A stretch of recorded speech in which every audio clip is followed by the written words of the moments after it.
Hello everyone, welcome back to my new video. আজকে আমরা দেখতে চলেছি 2024 সালে মুক্তিপ্রাপ্ত চান্দু চ্যাম্পিয়ন মুভির এক্সপ্লেনেশন। এই মুভির টোটাল বক্স অফিস কালেক্ট হয়েছে 88.73 কোটি রুপিস, যার IMDb রেটিং হচ্ছে 7.9 আউট অফ 10।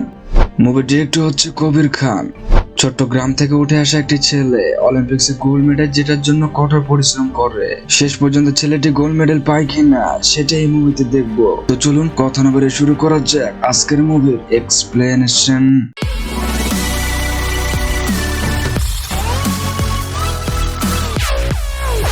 মুভির শুরুতে একজন বৃদ্ধকে দেখি, তিনি গাড়িতে করে কোথাও একটা যাচ্ছেন। পরবর্তীতে পুলিশকে দেখি একজনকে অ্যারেস্ট করে জেলে দিয়েছে। তখনই একজন কনস্টেবল পুলিশ ইন্সপেক্টরকে বলে কেউ একজন কেস করতে এসেছে। ইন্সপেক্টর তখনও চুপ ছিল। কনস্টেবল যখন বলে লোকটি রাষ্ট্রপতির বিরুদ্ধে কেস করতে এসেছে, তখন ইন্সপেক্টর অবাক হয়ে যায় এবং তাড়াতাড়ি যায় লোকটির কাছে। তারপরেই আমরা গাড়ির সে বৃদ্ধ লোকটিকে দেখি, যার ব্যাপারে প্রথমে বলেছিলাম। লোকটির নাম মুরলিকান রাজারাম। ইন্সপেক্টর বলে আপনি কিসের জন্য কেস করবেন? তখনই মুরলি বলে রাষ্ট্রপতি আমাকে অর্জুন অ্যাওয়ার্ড দেয়নি। গাইস, বলে রাখি অর্জুন অ্যাওয়ার্ড তাদেরকে দেওয়া হয় যারা দেশের জন্য খেলে। মুরলি বলে আমি অলিম্পিক্সে খেলেছিলাম। এটি শুনে সবাই সেখানে হাসাহাসি করবে। মুরলি বলে আজ থেকে 50 বছর আগে আমি খেলেছিলাম। তখনই মুরলি তার সাথে ঘটে যাওয়া ঘটনা বলতে শুরু করে। 1952 সালের ঘটনা। স্টেশনে অনেক মানুষ অপেক্ষা করছিল কসবা যাদবকে দেখার জন্য, কেননা তিনি ভারতের প্রথম ব্যক্তি যে কিনা অলিম্পিক্সে জিতেছে। সবার মতো মুরলিও তাকে দেখতে আসে। তারপর মুরলিও তার ভাই যখন সাইকেল নিয়ে যাচ্ছিল, তখন মুরলি বলে ভাইয়া অলিম্পিক কি? মুরলির ভাই বলে অলিম্পিক অনেক বড় খেলা, যেখানে অনেক দেশের মানুষ খেলতে যায় এবং তাদেরকে অনেক সম্মান করা হয়। মুরলি তখন বলে আমিও একদিন অলিম্পিক্সে খেলবো। পরবর্তীতে স্কুলের শিক্ষক সবাইকে তাদের জীবনে কি কি হবে সেটা জানতে চায়। কেউ ডাক্তার, কেউ শিক্ষক হবে বলে। যখন মুরলিকে জিজ্ঞাসা করা হয়, তখন মুরলি বলে আমি বড় হয়ে অলিম্পিক্সের চ্যাম্পিয়ন হব। এটা শুনে সবাই হাসতে থাকে। পরবর্তীতে মুরলিকে তার বন্ধুরা মারতে থাকে আর মজা করে বলে চান্দু চ্যাম্পিয়ন মানে লুজার চ্যাম্পিয়ন। তখন মুরলি এটা শুনে খুবই রেগে যায়। মুরলিকে তার ভাই সেখান থেকে নিয়ে আসে। মুরলির ভাই বলে তারা তো ঠিকই বলেছে, তুমি কিভাবে অলিম্পিক্সে খেলবে? পরবর্তীতে কিছু পালোয়ানকে দেখে এবং এদেরকে কুস্তি প্র্যাকটিস করায় গানপাত নামের একজন। তখন মুরলি গানপাতের পায়ে ধরে বলে সে কুস্তি শিখবে এবং অলিম্পিক্সে মেডেল জিতবে। তার কথা শুনে সেখানে থেকে সকলে হাসতে থাকে। গানপাত বলে তোমার দ্বারা এসব হবে না। মুরলি খুবই রেগে যায়। মুরলির এই বয়সে এত রাগ দেখে গানপাত মুরলিকে কুস্তি শেখাবে বলে রাজি হয়। গানপাত বলে তুমি কোন মেডেল জিততে চাও, ব্রোঞ্জ, সিলভার নাকি গোল্ড? মুরলি তখন বলে গোল্ড মেডেল জিততে চায়। পরের দিন থেকে মুরলি প্র্যাকটিস করতে থাকে। এরকম করতে করতে মুরলি বড় হয়ে যায়। একদিন গানপাত কিছু পালোয়ানকে বলে তোমাদেরকে ইসলামপুরে ডাকদু নামের একজন পালোয়ানের সাথে লড়তে হবে। তখন সেখানে থেকে সকলে না করে দেয় এবং বলে আপনি মুরলিকে বলুন। তারপর গানপাত মুরলিকে লড়তে বলে। ইসলামপুরে অনেক বড় কুস্তির লড়াই হচ্ছিল। মুরলি যাওয়ার জন্য রেডি হয়, কিন্তু মুরলির বাবা রাজি হয় না। মুরলির বাবা বলে টাকা ইনকাম করতে শিখতে হবে, কুস্তি করে কিছুই হবে না। মুরলি বলে বাবা এটা তো আমার প্রথম লড়াই, আমাকে যেতে দাও। মুরলির বাবা বলে যেতে দিতে পারি যদি আজকে দেখি তুমি পরীক্ষায় পাশ করেছো। পরবর্তীতে মুরলির বাবা মুরলিকে স্কুলে নিয়ে আসে রেজাল্ট দেখার জন্য। মুরলি রেজাল্ট দেখে, ছেলে দেরি দেখে মুরলির বাবা ভেতরে ঢুকে এবং জানতে পারে মুরলি এবারও পরীক্ষায় ফেল করেছে। এদিকে মুরলি কুস্তি খেলতে চলে আসে। মুরলি যখন খেলছিল তখন সেখানে থাকা অনেকে চান্দু চ্যাম্পিয়ন বলে মুরলিকে অপমান করে। এতে মুরলি রেগে যায় এবং সবশেষে লড়াই এসে জিতে যায়। এটা দেখে গানপাত ঘাবড়ে যায়, কেননা মুরলি হারবে জেনে তাকে নামানো হয়েছিল।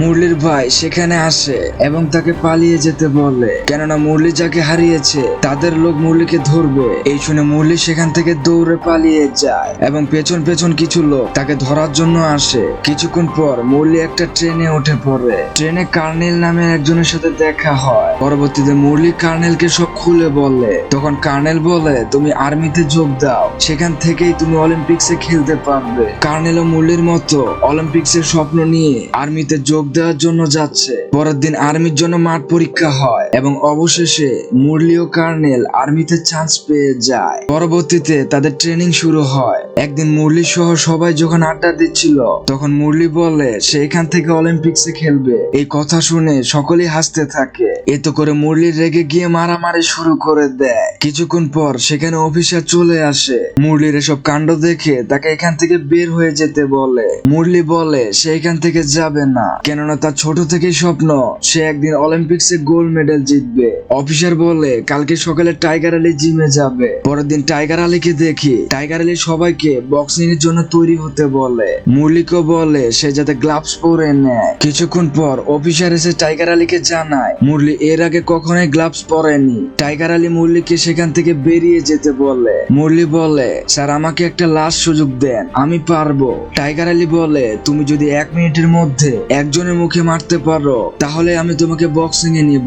খেলা শুরু হয়, কিন্তু প্রথম মুরলি কিছুই করতে পারে না। দূর থেকে কর্নেল মুরলিকে শিখিয়ে দেয় এবং কিছুক্ষণ পর মুরলি মুখে একটা পাঞ্চ করে দেয়। এসব দেখে টাইগার আলী বলে আজকে থেকে তুমি ছোট টাইগার। তারপর থেকে শুরু হয় অলিম্পিক্স এর খেলার জন্য লড়াই। একটু একটু করে মুরলি নিজেকে প্রস্তুত করে। আর্মি টিমের মধ্যে মুরলি ও কর্নেল বক্সিং এ খুবই ভালো করে। কিছুদিন পর আর্মি অফিসাররা জানায় ইন্টারন্যাশনাল মিলিটারি গেমস শুরু হবে, আর যেটা অনুষ্ঠিত হবে জাপানের টোকিও শহরে। কিছুদিন পর সকলে মিলে জাপানের উদ্দেশ্যে রওনা দেয়। জাপানের একটা অনুষ্ঠানে টাইগার আলী নয়নতারা নামে একজন জার্নালিস্টের সাথে পরিচয় করিয়ে দেয়। এখানে মুরলির নয়নতারাকে পছন্দ হয়ে যায়, আর এইটাই ছিল মুরলির সব থেকে বড় ভুল। কথাটা কেন বললাম সেটা একটু পরে বুঝবেন। কর্নেল বলে আপনি কি আমাদের টিভিতে দেখাবেন? নয়নতারা বলে যদি ভালো খেলেন তাহলে অবশ্যই টিভিতে দেখানো হবে। পরবর্তীতে টাইগার আলী যারা ভালো বক্সিং খেলে তাদের খেলা দেখায়। মুরলি ও কর্নেল প্রথম বক্সিং এ ভালোই করছিল। কর্নেল মুরলিকে একটা পত্রিকা দেখায় যেখানে মুরলির ছবি ছাপানো হয়েছে, তবে পত্রিকাটি ইংলিশে লেখা ছিল, যে কারণে মুরলি সেটা পড়তে পারে না। তখন কর্নেল তাকে পত্রিকাটি পড়ে শোনায়। কর্নেলের সাথে সুলতান নামে একজনের খেলা শুরু হয়। এখানে সুলতান ছিল অনেক ভালো বক্সার, যে কারণে কর্নেল হেরে যায়। আর এখানে কর্নেলের অলিম্পিক্স এর স্বপ্ন শেষ হয়ে যায়। তার পরের দিন সুলতান ও মুরলির খেলা শুরু হয়, কিন্তু মুরলি খুবই রেগে থাকায় সে খেলতে পারে না। কিছুক্ষণ পর টাইগার আলী মুরলিকে মাথা ঠান্ডা রাখতে বলে এবং সুলতানের দুর্বল পয়েন্ট ধরিয়ে দেয়। অবশেষে মুরলি সুলতানকে হারিয়ে ফাইনালে চলে যায়। কিছুক্ষণ পর নয়নতারা নামে সেই জার্নালিস্ট মুরলিকে বলে তার টিভিতে ইন্টারভিউ নিতে চায়, তবে এটি পুরোটাই ইংলিশে হবে, যে কারণে ইন্টারভিউতে মুরলির সাথে কর্নেলও যায়। মুরলি ও কর্নেল ইন্টারভিউ দিচ্ছিল, আর এদিকে টাইগার আলী সেই বক্সারকে দেখছিল যার সাথে মুরলির ফাইনাল খেলা হবে। টাইগার আলী মুরলিকে বলে উগান্ডার প্লেয়ারটি যদি তোমায় একটা পাঞ্চ মারে তুমি জায়গায় শেষ হয়ে যাবে। তারপর ফাইনাল ম্যাচ শুরু হয়। মুরলি কোনোভাবে মনোযোগ সহকারে খেলছিল না, কেননা তার মনোযোগ নয়নতারার উপরে ছিল, আর এই ব্যাপারটা টাইগার আলীর নজরে পড়ে। অবশেষে মুরলি ম্যাচটা হেরে যায়। মুভির কাহিনী আবার বর্তমানে ফিরে আসে। ইন্সপেক্টর মুরলির কাছে সিলভার মেডেলটি পায়, যেটা মুরলি অলিম্পিক্সে পেয়েছিল। ইন্সপেক্টর মুরলির গল্পটি আরো শুনতে চায়। তখন পাশ থেকে একজন কনস্টেবল বলে স্যার আমাদের তো কোর্টে যাওয়ার সময় পার হয়ে যাচ্ছে, কিন্তু ইন্সপেক্টর মুরলির বাকি গল্প শোনার জন্য বসেই থাকে। মুভি আবারও ফ্ল্যাশব্যাকে যায়। 1965 সালে কাশ্মীরে আর্মিদের একটি ক্যাম্প বসেছিল। মুরলি ও কর্নেল দৌড়ে আসে হাতে একটি কাগজ নিয়ে, যেটা তারা টাইগার আলীকে দেয়। কাগজটিতে লেখা ছিল মুরলি আবারও অলিম্পিক্সে খেলতে পারবে। টাইগার আলী বলে আমি তোমাকে আর ট্রেনিং করাতে পারবো না।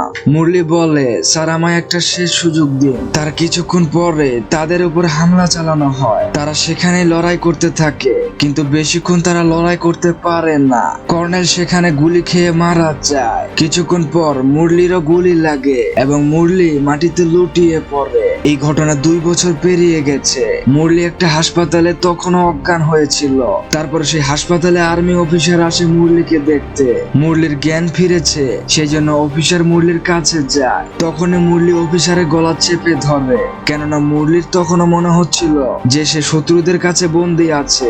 কিছুক্ষণ পর মুরলি উঠতে চাইলে সে উঠতে পারে না, কেননা মুরলির পায়ে এখনো গুলি লেগে আছে এবং মুরলির শরীরে মোট 9টি গুলি লেগেছিল।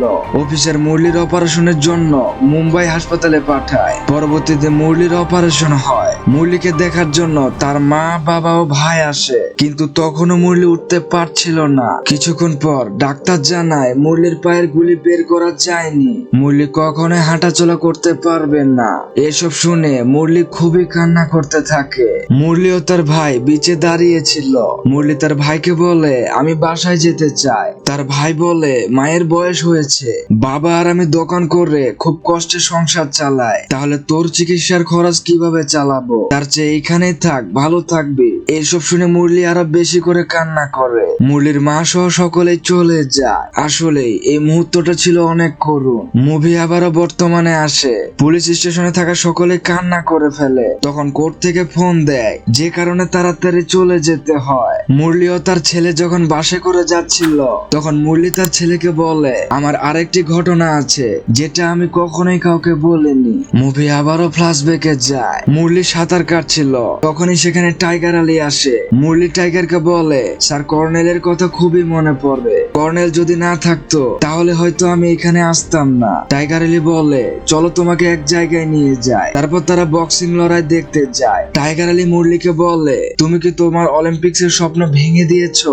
মুরলি বলে, স্যার আপনি কি মজা করেন? টাইগার আলী বলে, যার হাত নেই সে যদি সাইকেল চালিয়ে মেডেল জিততে পারে, তাহলে তুমি কেন পারবে না? টাইগার আলী আরো বলে, প্যারা অলিম্পিক্স তুমি খেলো। গাইস বলে রাখি, প্যারা অলিম্পিক্স হচ্ছে তাদের জন্য খেলা যারা কিনা শারীরিক প্রতিবন্ধী। টাইগার আলী বলে, তুমি কি অলিম্পিক্সে খেলবে?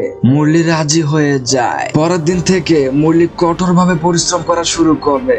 মুরলি অলিম্পিক্সে সুইমিং করবে, যে কারণে মুরলি খুব ভালোভাবে সাঁতার প্র্যাকটিস করে। মুরলি প্যারা অলিম্পিক্স খেলতে যায়। মুরলি দেখে কত শারীরিক প্রতিবন্ধী মানুষ নিজেকে জেতাতে কতটা পরিশ্রম করছে। মুরলির খেলা শুরু হয় এবং সে প্রথম রাউন্ডে জয়ী হয়। এদিকে মুরলির ভাই ও বাবা যখন দোকানে ছিল, তখন তারা রেডিওতে শুনতে পায় যে মুরলি অলিম্পিক্সে ফাইনাল খেলছে। মুরলির ভাই দৌড়ে তার মাকে এই খবরটা দেয়।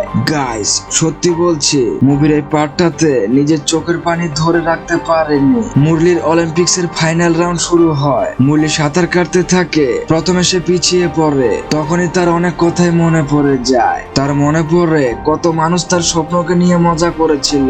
অবশেষে মুরলি এই ম্যাচটা জিতে যায়। সকলেই খুবই আনন্দ করতে থাকে এবং মুরলির স্বপ্ন গোল্ড মেডেল সে পেয়ে যায়। মুভি আবারও বর্তমানে আসে। পুলিশ ইন্সপেক্টরকে একজন জানায়, স্যার আপনি সাংবাদিক ঠিক করুন। সাংবাদিক সহ দুইজন কনস্টেবল মুরলির কাছে আসে। মুরলি জানায় তার আর অর্জুন অ্যাওয়ার্ড লাগবে না। তারপর সাংবাদিক মুরলির ব্যাপারে খবর লাগায় এবং জানতে পারে মুরলি যা বলেছে তা সত্যি বলেছে। তারপরে সাংবাদিক মুরলিকে নিয়ে পত্রিকায় লেখে। কিছুদিন পর মেয়র মুরলির সাথে দেখা করে এবং বলে, আপনাকে অর্জুন অ্যাওয়ার্ড দেওয়া হবে না, আপনাকে এর থেকেও বড় পুরস্কার দেওয়া হবে। সবশেষে দেখি মুরলি রাষ্ট্রপতির থেকে অ্যাওয়ার্ড নিচ্ছে। তখনই আমরা আসল মুরলিকে দেখি। সত্য ঘটনার উপর মুভিটি নির্মাণ করা হয় আর এখানে এই মুভিটি শেষ হয়ে যায়। গাইস একটা কথা বলে, কখনো কারো স্বপ্নকে ছোট করে দেখবেন না। জীবনে ভালো কিছু করতে হলে কঠোর পরিশ্রমের কোনো বিকল্প নেই। আজ এ পর্যন্তই, দেখা হবে কোনো মুভির গল্প নিয়ে। ততদিন ভালো থাকুন, সুস্থ থাকুন।